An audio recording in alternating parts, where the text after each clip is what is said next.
Welcome back to Partnerships Unraveled, the podcast where we unravel the mysteries about partnerships and channel on a weekly basis. My name is Alex Whitford and I am the VP of Revenue here at Chanex. And this week I'm very excited to welcome our special guest, Torben. How are you doing?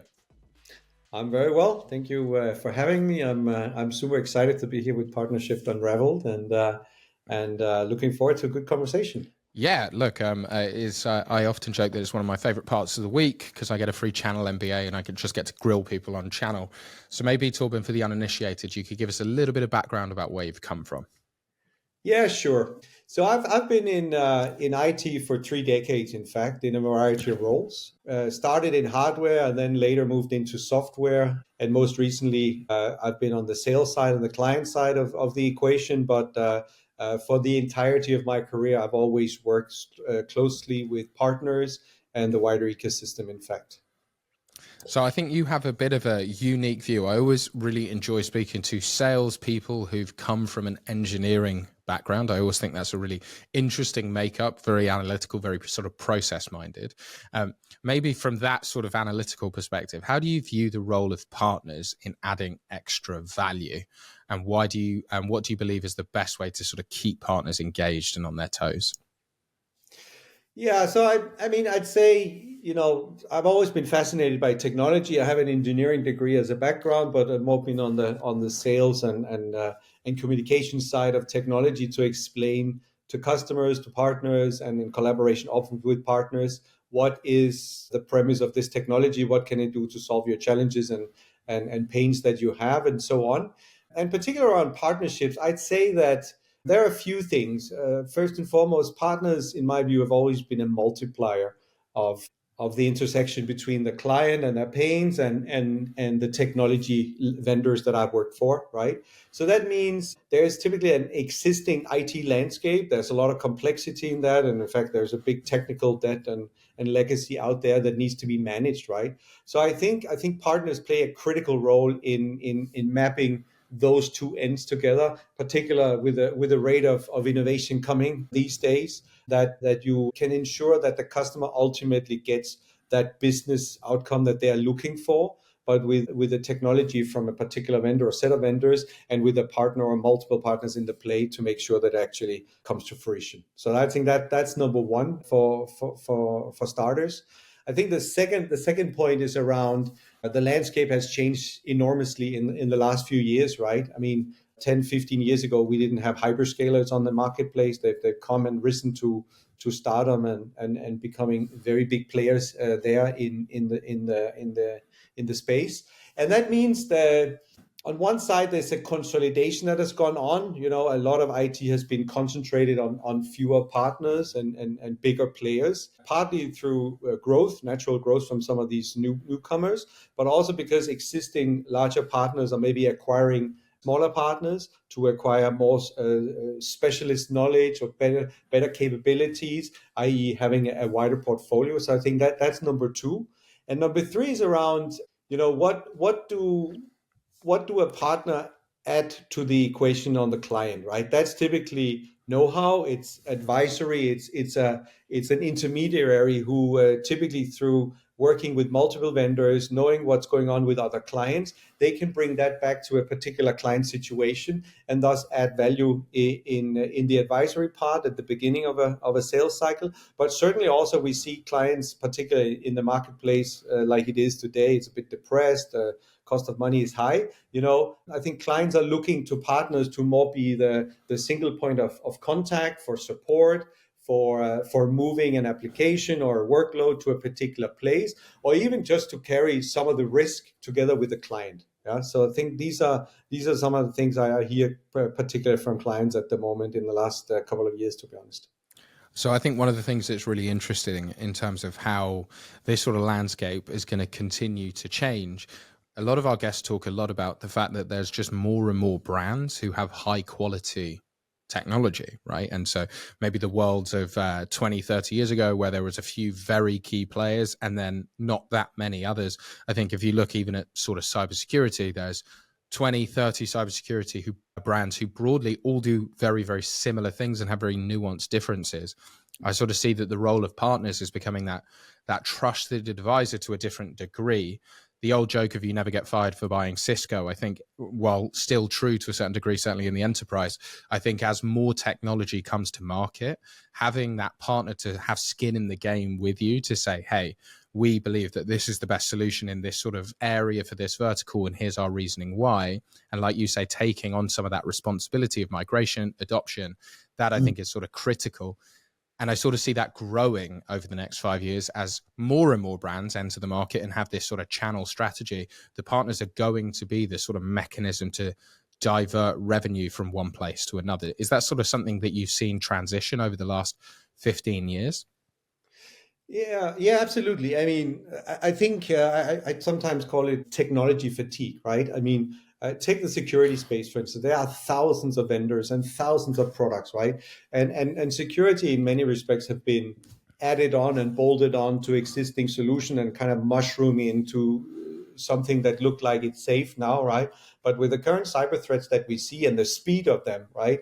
It's actually quite difficult to manage, right? So I think back to my first point, I think specialist knowledge, consolidation, these things may mean that you can advise a customer deeper. For instance, on the security space, it could also be on other spaces as well, right?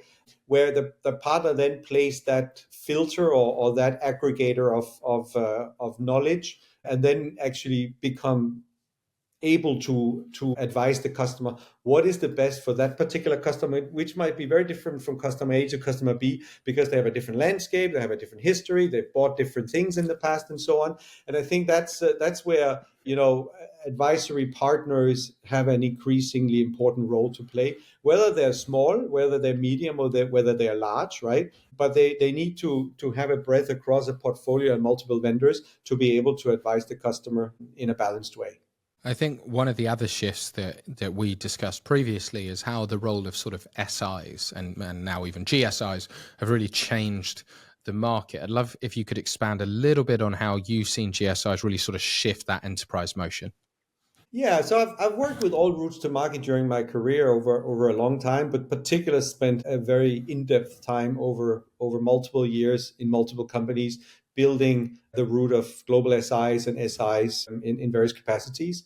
I think going way back, maybe 15 years, 20 years, I mean, SI route to market, in my view, was considered a bit of luxury. There were many vendors that didn't have an SI route to market or something. Yeah, we'll get to that once we have the other more classic distribution reseller routes up and running and so on. And I was fortunate enough to be able to build with my teams programs and capability and recruiting partners where you need to speak to them in a different way. What I think has changed is that the clients focus differently today than they do just when you go a few years back, to be honest, right? So I see two trends. One, a trend is either they internalize a lot of the IT that they have and they really want to grow competence and so on, and they want to keep IT in-house. Now, that's not a new thought or radical in a sense, but there are some customers that really do that, also because of regulations, GDPR, and we need to keep our data close to us, and we cannot put it into a public cloud, for instance. And the second trend is then other customers saying, actually, IT is not that core to my business. It's still essential, but there are people who can do that better, and they would typically go to a partner. Now, that can be a global SI, it can be a hyperscaler, it can be an outsourcer of some sort, right? So I think customers have become more aware of what they want to do with IT and how much they want to be in the control seat, on driver's seat, doing that, or rather not, and then give it away and pay for that.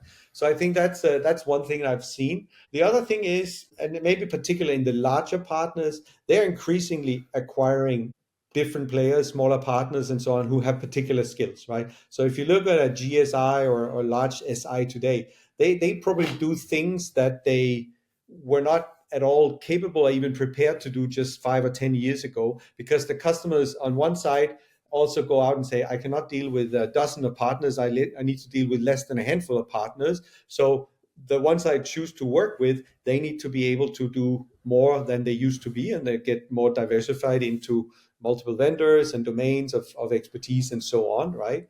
And if you look at the smaller partners at the same time, I'd say, they need to constantly maintain their skills and grow their skills to stay current, right?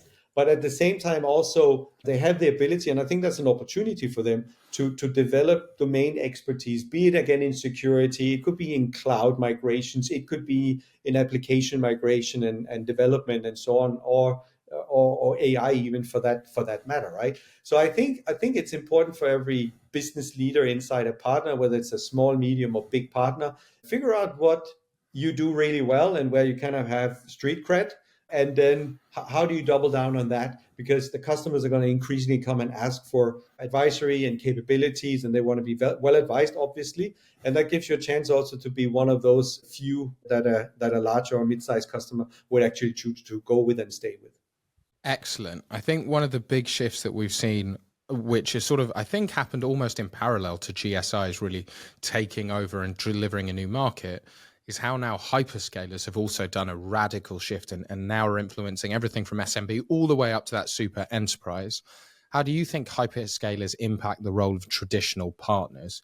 And what advice would you give to those partners in terms of adapting to this new sort of influence? Yeah, yeah. So I mean, hyperscalers are, in IT terms, a relatively newcomer on the block. They've been here for a decade or so, right? And they've done incredible business and grown to become market players in general.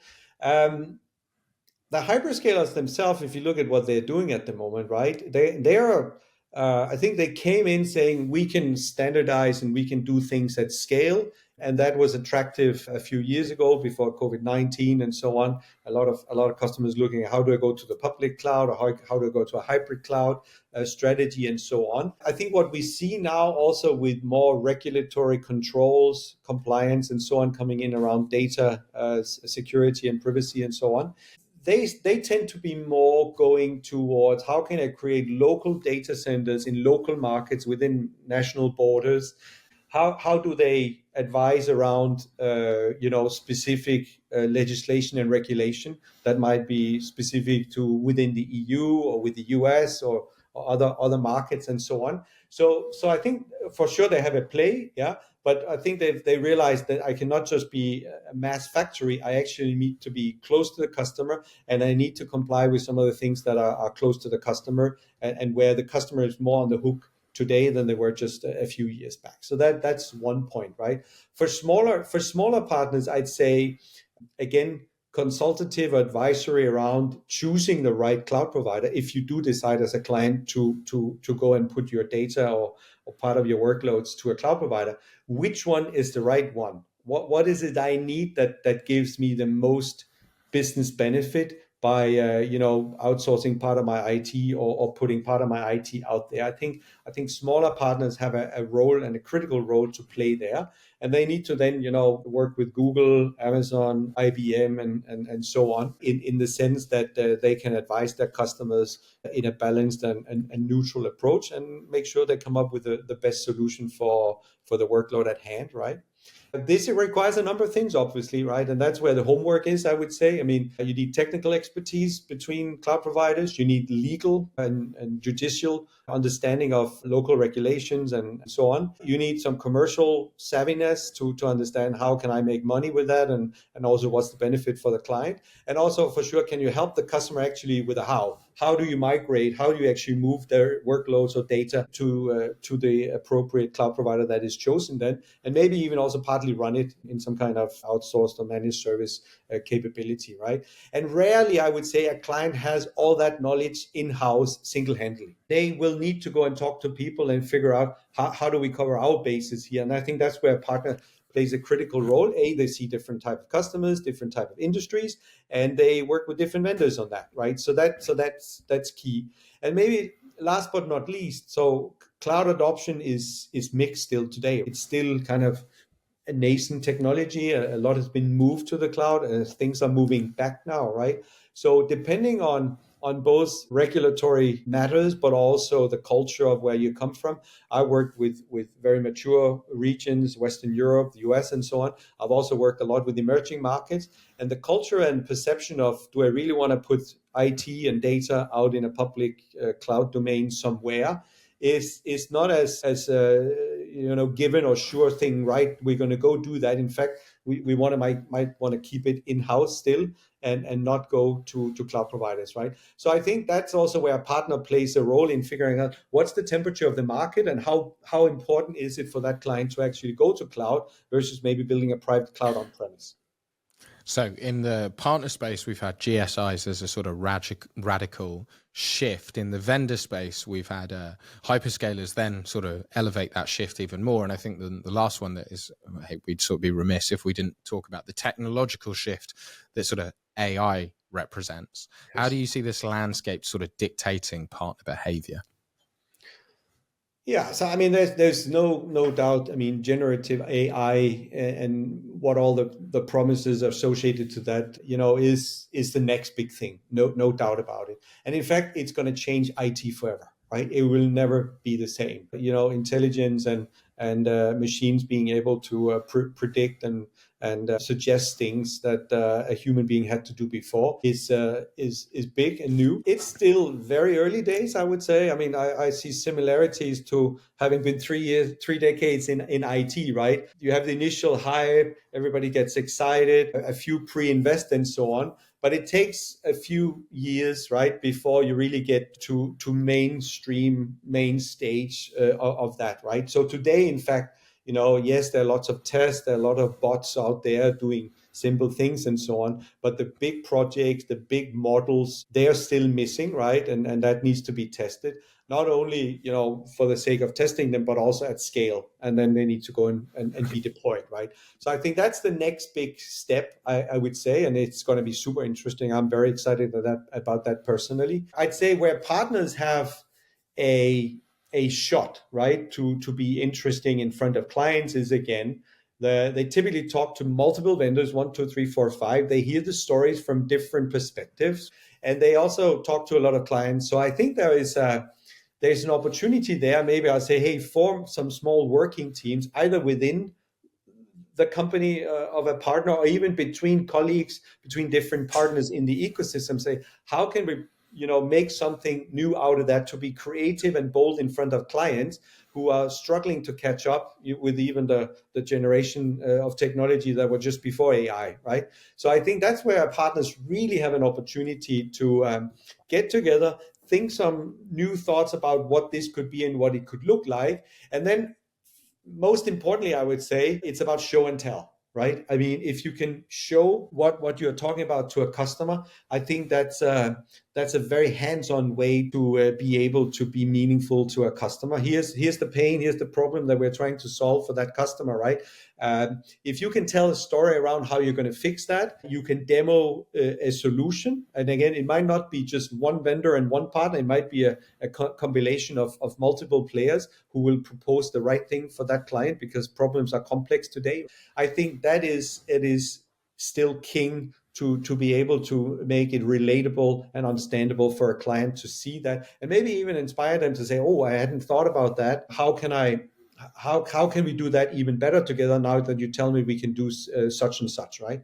So I think that's the opportunity for partners today. And I'd say, hey, don't be shy, be creative, take a bit of a risk, and also maybe pre-invest a bit of money into creating some of these solutions and demoing them, even though there's no guarantee of winning. But I think that's one way of standing out in the crowd today, because as you rightly said earlier, the offer on technology is big. There's a lot of people with roughly the same technologies that are competing. How do you stand out? And I think that's one way of standing out, being creative, not being shy, and being able to show what you're offering to the customer.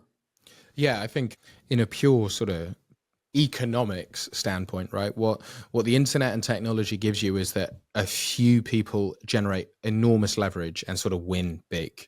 And I think the thing that's really interesting about the AI marketplace is that even fewer people will win even bigger, but there's always a bit of an upsetting the apple cart, right? It's not the winner of pre-internet isn't the winner of post-internet, right? And so I think the same is will be even more true of AI, which is the winners that were winning pre-AI are not necessarily the same ones that will win. I think you can almost guarantee they won't be. And so I think the thing that I find really interesting is there's a real opportunity for partners and brands to build propositions and technologies and solve really deep and specific customer problems. Yeah. And the ones that do that well and become very, very obsessed around how they provide that value to the market, they will accelerate so fast because of how complicated the solution is to solve, but how scalably you can solve it. Because AI means that, hey, we have one hammer and we can crack many nuts, right? There's a way that we can do this in a very efficient, effective manner. So I'm very excited to sort of see how that percolates through the channel. Yeah, and I mean, to your point, I mean, it's the same with building a business, right? Whatever got you from 0 to 1 million, or from 1 to 10 million, or from 10 to 100 million is not going to bring you from 10 to 100, or from 100 to 500 million, right? It's a different recipe that you need, right? And I have a quite extensive background in open source, for instance. And I'm a big believer not only from the software development model of open source, but also in how we go around trying to crack some of these very complex problems that the world is facing today. I see vendors, partners, and clients being more or less on the same side of the table, right? So you sit there and you try to solve the problem together as one team, and not, hey, somebody wants to be first or somebody wants to make more money on solving that problem. I mean, the problems are too complex today, right? So the power of the open source principles in terms of how you address and your team to solve these problems, I think is the way forward, first and foremost. And that's also back to channel programs and how you connect partners. I've been with several large brand companies in my career, and it's always been difficult, but it's gotten better over time to connect partners within the network or within the ecosystem to actually go and do something together. Clearly, everybody wants to win the business separately, but actually, typically the pie gets bigger, and that means there's a cut for everybody. So you can create more interesting solutions, maybe, also more complex solution, but addressing these very complex problems. And there's a slice of the pie for more players, and ultimately you'll end up probably with a happier customer, and also a solution that probably can scale to other clients who have similar types of problems to solve. Yeah, we've had a few sort of AWS senior leaders on the podcast, and I'm becoming quite obsessed with sort of AWS's framework for building business, because I think it's so uniquely in some way unselfish, because it's like so customer focused, and it's so how do we do right by the customer, and pinning everything back by that. But like you say, when you have that obsession around great technology and customer obsession, the pie gets so enormous that it doesn't matter that you give away 85%. I remember hearing Jeff Bezos say, I owned 18% of Amazon, but that meant I made 84% of the money for everyone else. But once you hit that huge amount of scale, it's like, well, who cares if you only own 18%? It sort of doesn't matter, right? It's 18% of $1 trillion, and you're very, very wealthy at the end of the game. And I sort of think in that mode of like, how do we just do what's right? Then the rewards come. And maybe that's the sort of right way to pivot onto our last question. So often the number one challenge in the channel is channel conflict between direct teams and AEs, partners versus partners, and it becomes very messy. And we know what's right for the customer, which is to bring the customer the right experience. How do you sort of have that in your mind and then orientate direct and indirect sales teams to sort of foster that collaborative culture?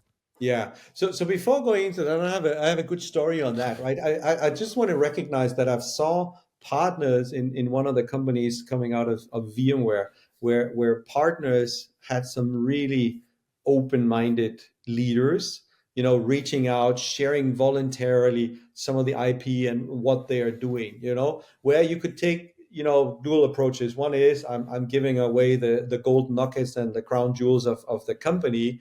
But I think this partner that I have in mind have gotten tenfold back probably or more, right? And also that the same partner has been able to create partnerships with other players that are equally good, equally well certified, have all their accreditations and so on. And they were able to create new markets and go into new customers together. They even created companies, joint companies together to do that. So I think it's powerful to see how far the partner ecosystem has evolved in terms of also being collaborative beyond your own ledger and your own company front door and so on. So that's that. To your question around, channel conflict and, salespeople, I think the salesperson being king or queen of the account is dead since long time. Selling is a team sport, right? But you will still come across channel conflicts for whatever reason, either more systemic reasons, like the rules of engagement are unclear or not even formulated. That's a typical one. Another one is, are the terms and conditions by route to market? Are they clear? Are they fair? And actually, I've been in several companies where, because they were created at different times, and either the OEM IHV route was the one that got created first, they got super benefits because the company was at an early stage and prepared to give more away. And then later you create T's and C's for other routes to market, and they get more restricted because you're in a more comfortable position with where your business is when you start launching other routes to market and programs, right? So I think I've seen examples of fair T's and C's, and where even you rework the T's and C's between the routes to market, so you avoid some of the channel conflict, in its own right. And I think that's the right way to do it, but it's incredibly hard to do. But if you do it, you might end up having much more happy partners that are going to come to you for business, right? And then I have a story around a particular account rep in one of my sales teams, not too far behind in history, right? Where I had a situation where he received a partner registration through the partner program for opportunity registration and so on. He was like, I want to take this client direct. I don't want to collaborate with a partner and so on. And it's not that he per se was super channel unfriendly and so on, but he was like, no, it's too complicated, and the complexity is bigger and so on and so on. And I just asked him one question really. And I was like, how much of what needs to happen in this sales cycle and in this project can you do on your own, right?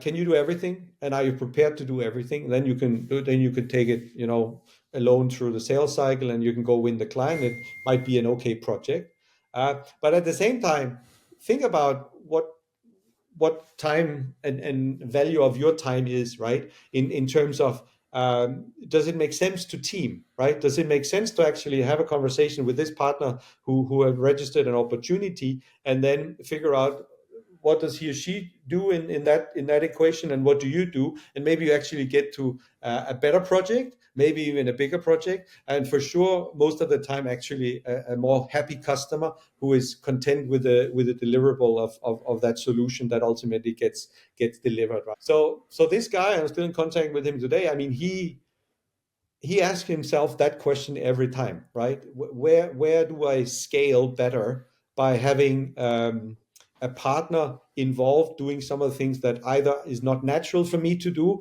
or is a little bit difficult to do, or frankly I don't want to do it, right?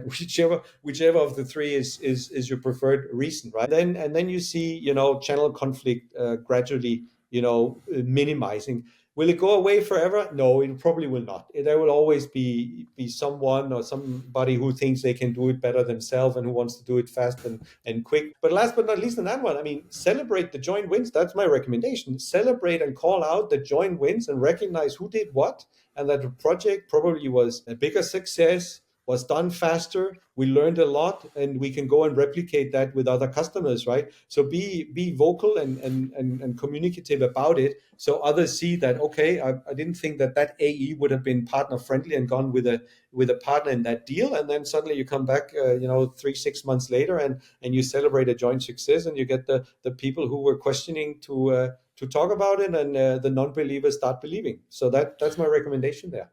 Yeah, I sort of share your sort of story, because I think the thing that I've always really tried to do when evangelizing, working with the channel, is build cynical reasons for moral things. I.e., hey, the partner's created the deal, yeah, but I want to take it direct. And I'm always like, perfect, here's what's going to happen. I'm going to persuade you mathematically that it's right to work with the partner. Like, hey, increased scale. Instead of closing 5 deals direct, you're going to, and doing 100% of the work, we're going to close 7 deals indirect. And so there is a cynical mathematical reason, but also there's a moral reason, right? Hey, these people are working just as hard as much as you believe it's your customer, it's their customer too.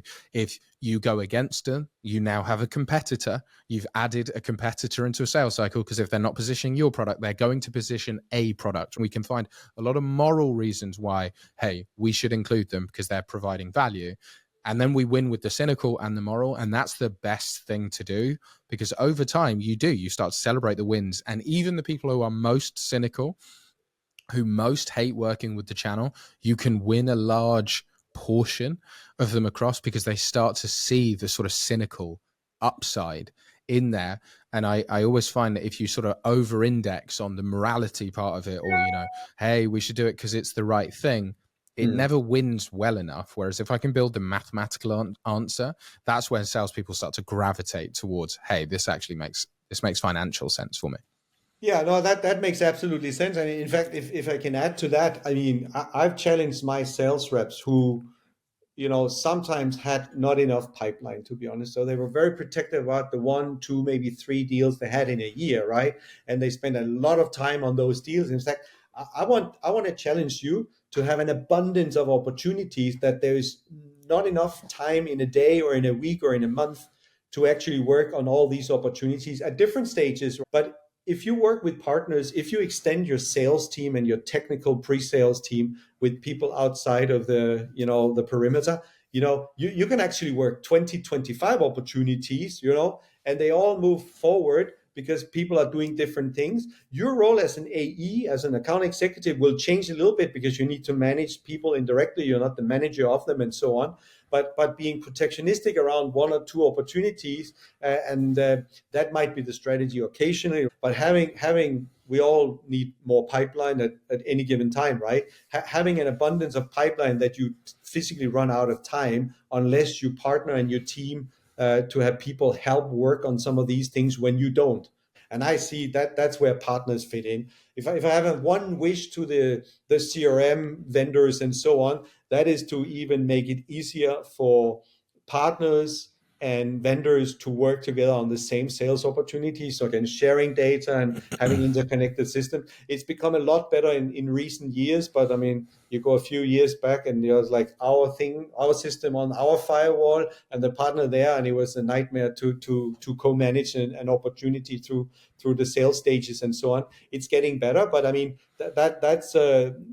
that's one of the practical applications of it. So an abundance of pipeline and better CRM systems to collaborate and co-manage sales opportunities. I think that's one of the ways forward to actually, team to win more. Awesome, Torben. Thank you so much. I think that's been a wonderful insight into sort of how the landscape's changed from a partner perspective, from a brand and a technology perspective. And we've also ended on a positive note about improved collaboration. Thank you so much for your time. It's been really enjoyable having you on. Thank you for having me, and good luck to everybody out there listening. Thank you.